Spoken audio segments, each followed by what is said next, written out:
Greetings and welcome to Words with Dr. Whitaker. I am very excited to have three people speaking with me today. These three individuals serve in different capacities in our district, and I will give each one of them an opportunity to introduce themselves. So first, Ms. Burton. I am Jennifer Burton. I am the Assistant Superintendent for Teaching and Learning, and my team supports all schools and their curriculum, their professional learning from birth to 12th grade. Awesome. Thank you so much for joining us today. And also we have Mrs. Holt. Hello, I am Frances Holt, and I am the Chief of State and Federal Programs. My team supports the district with all of the federal and state grants that come in to support our students with disabilities, English language learners, students impacted by poverty and home insecurity, and just making sure that we have all of the correct processes and procedures that those funds require us to have, but also the specialized instruction that our students need in order to progress and achieve the way they should. So thank you so much for having me, Dr. Whitaker. Oh, thank you for joining. And then last but definitely not least, we have Mr. Eston Melton. And what do you do in our district? I am the Chief Information Officer. So my team is the IT team, just like you might find in not only any other school district, but any other enterprise. We do a lot of the same work that the IT team at Delta or Pepsi might do, but what differentiates us is our work is toward driving student outcomes and supporting our staff and supporting our staff who are supporting teachers in deriving the best outcome for our kids and how they do that through technology. Oh, how they do it through technology. That is awesome. So some of you were here when the district and the board unveiled our strategic plan. It's called All in Decatur. So there are 4 strategic pillars or our strategic accelerators. Anything from how we are going to build and sustain an inclusive culture, how we will be organizationally effective and excellent. Also, when it comes to our staff, how are we going to build their capacity? How are we going to recruit them and retain them to be their best? And then finally, this is the one I call where the rubber really meets the road. This is why we are a school system and not another Fortune 500 company, and that student success for all in all areas. That's very, very, very exciting. So when I think about that, I think about our learning environment and how our students need to thrive.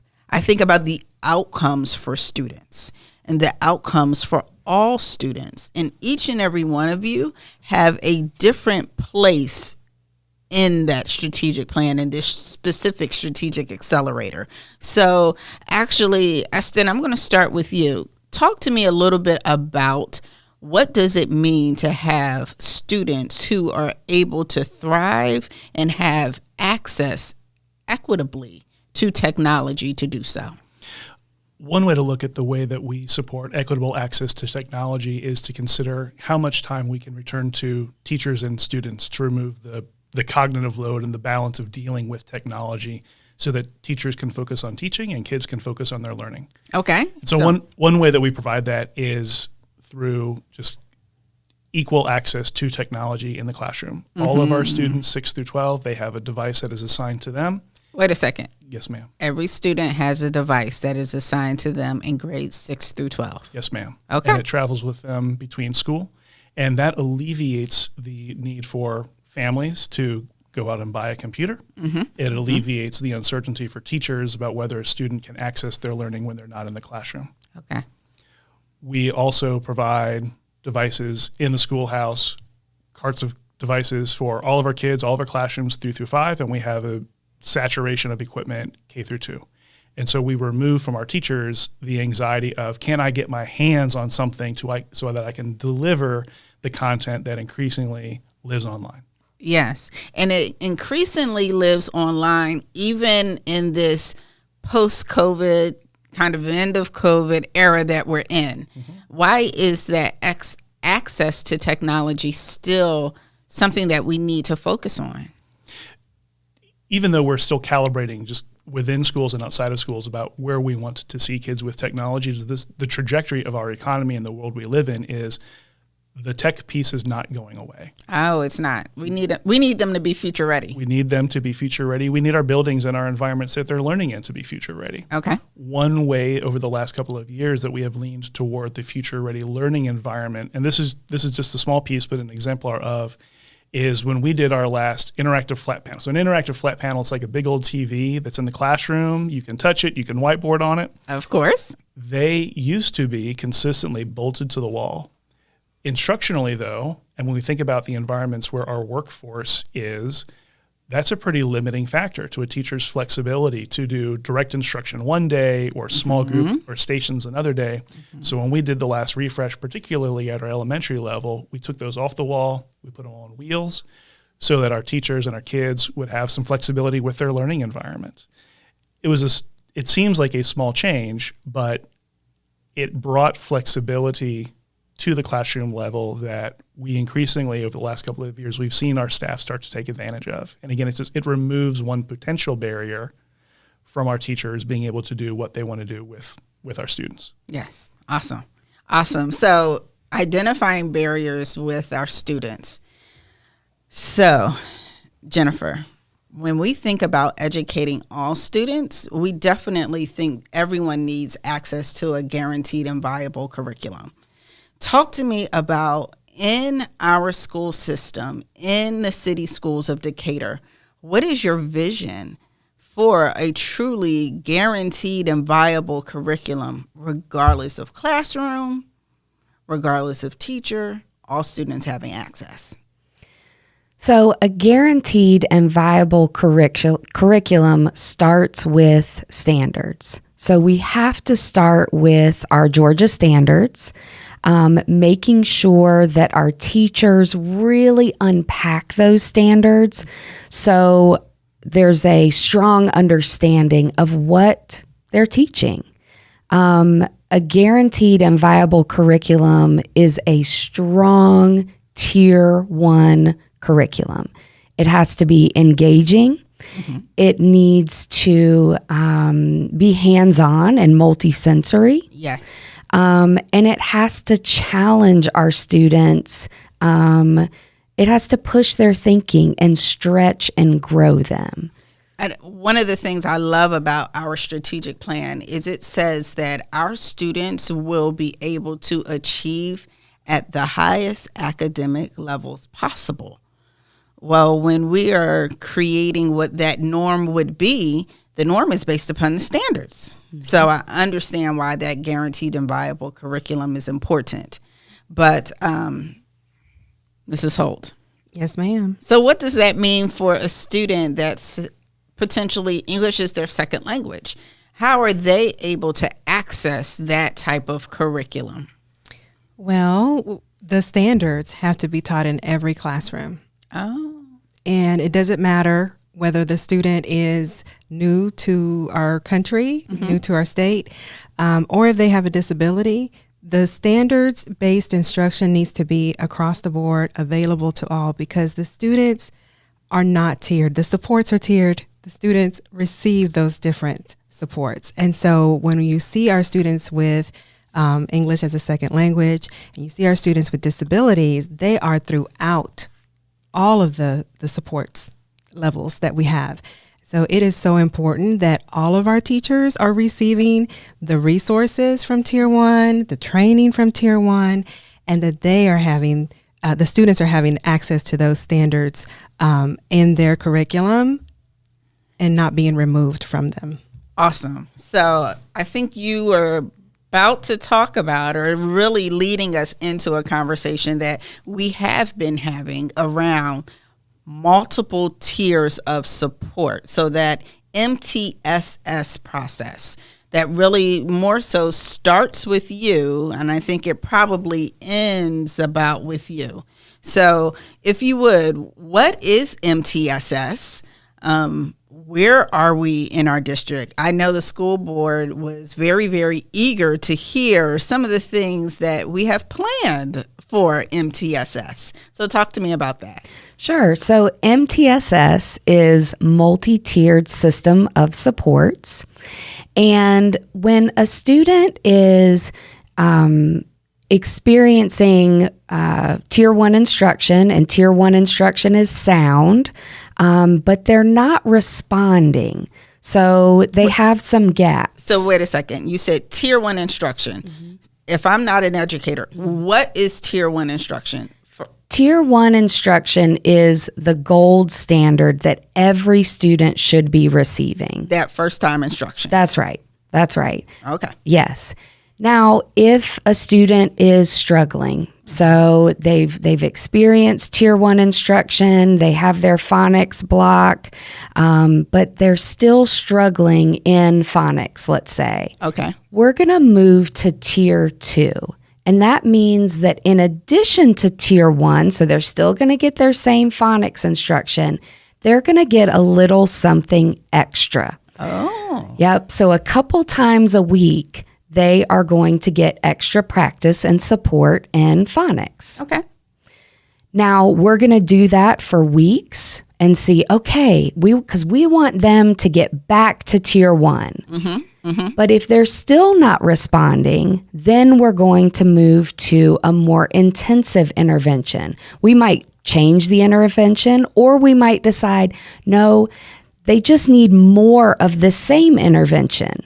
And so the student could receive the intervention or extra help and support 4 to 5 times a week. Okay. Now, if they're still not responding, then we start moving over to Miss Holt. Okay. So tell me what that means. So that means, and we want to be careful, because MTSS and response intervention is not the road to special education, but it may be part of a student's journey in that the student has been all general education supports that come through these tiers have been exhausted. And so if it becomes through the data clear that there needs to be a referral because there might be a disability present, the team can refer the student to a special education evaluation. And so if the student meets the eligibility for that, for those categories that we have here in Georgia, then obviously that's when the student would get an IEP, an individualized education plan. And that is to say that the student requires not just doses of intervention, but requires specially designed instruction in order to progress in the curriculum. So understanding this multi-tiered support for students is really going to make the difference of whether or not our students who might be struggling, we actually are able to meet their needs. So, but Austin, this doesn't leave you out, does it? No, not at all. Not at all, because in order for us to track data, in order for us to have different types of interventions, talk to me about where does IT, not necessarily information technology, but potentially, and also instructional technology really fit into that picture? All over the picture. Okay. We could call it the frame. We could say it's saturated within, at the individual classroom level, ensuring that our teachers have the ability to, and we heard Francis just invoke the notion of data and being able to monitor our students within a classroom, within a school year, across teachers, and get a holistic view of our students' performance and the efficacy of the supports they are receiving. That information lives within systems that we support. And we work with our assessment and accountability director. We work with members of Francis's team to steward the existing systems and to put together specifications for what we want to grow into in terms of being able to get more live, more recent, so that we are in a position to more rapidly respond to what it is our kids learn as we work through any number of interventions. Yes. I'd even say, too, another piece of what we do, and going back to just the notion of all means all, and Francis was talking about students who have disabilities. Mm-hmm. One of the other things our team does is just make sure that, yes, everyone's got the same piece of equipment, but we want to make sure that the equipment that we buy and the online services that we support licensing are accessible to all kids. Oh. So we think about, it's almost like universal design for learning at that basic interaction with the equipment and the service. Can we support our students who have a visual impairment? So the assistive technology. The assistive technology, exactly. So yes. that, one, students are empowered themselves to, I need this support, I know how to access it on my own. That's building their own capacity and their own self-advocacy. But also our work behind the scenes with our curriculum leadership and our programs leadership to ensure that before we put something in front of kids and teachers, we know that it can meet our kids where they're at. Excellent, excellent. So when I think about our strategic plan in totality, where MTSS is something that we are very eager to redesign. We're going to do some designing. We will implement. We will monitor what it is that we're implementing and then ultimately evaluate if it's the right fit. But it's going to take all of the tiers and all of the supports in our district to ensure that all students are successful. So if we are going to think about our strategic plan, and what's in our strategic plan talks about being future ready. So, yes, we need to make sure our students we have determined what they need to know, understand, and be able to do at a tier 1 or a tier 3, utilizing all of these different tools. But our strategic plan says they are going to be future ready. They're going to really understand what it means to be a citizen, a global citizen. What does that look like? What does that include from all of your respective areas to be all in Decatur? I think of two examples that I've currently seen in the schools, and one is, to be a future leader, you need to be an advocate and be able to work together to solve problems in your community. Oh. And right now, the middle school, so they are participating in Adopt a Stream, where during their science class, they go out and collect samples and are analyzing the water that is part of their community and giving feedback. So they've identified issues and are working together to solve those problems. So I think of that as one piece. The other piece is, and this kind of goes into Eston's world of technology, but when I was visiting a computer science class at the high school, they were coding, but they were using AI to code. Wow, we could literally have a podcast probably on just AI Yes. and its future and what it's going to be in education by itself. So for me, if we have high schoolers must be working with AI to solve problems and use it as a strategy now, because that is our future. Awesome. I want to take what you just said and flip it a little bit. You're absolutely right about AI, and I'm excited that within the next few weeks, I think we will publish our district's position when it comes to supporting AI and its responsible use with our students and with our staff, because you're absolutely right. It's nothing new to education or the real world, but it's very much top of mind for leaders inside and outside of education. And I also think that while our soon-to-be graduates will have AI top of mind, I think about our kindergartners and our students who aren't yet with us.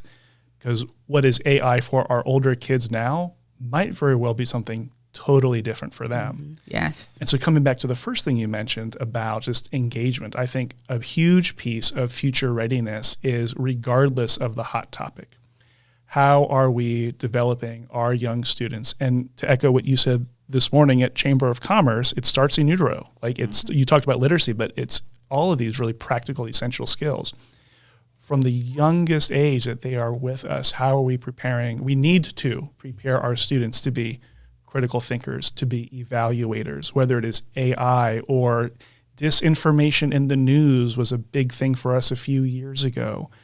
How do we get them to pause and have confidence in their skills, because we've given them the skills to be discerning and empowered consumers and change agents after they walk across the stage? Yes.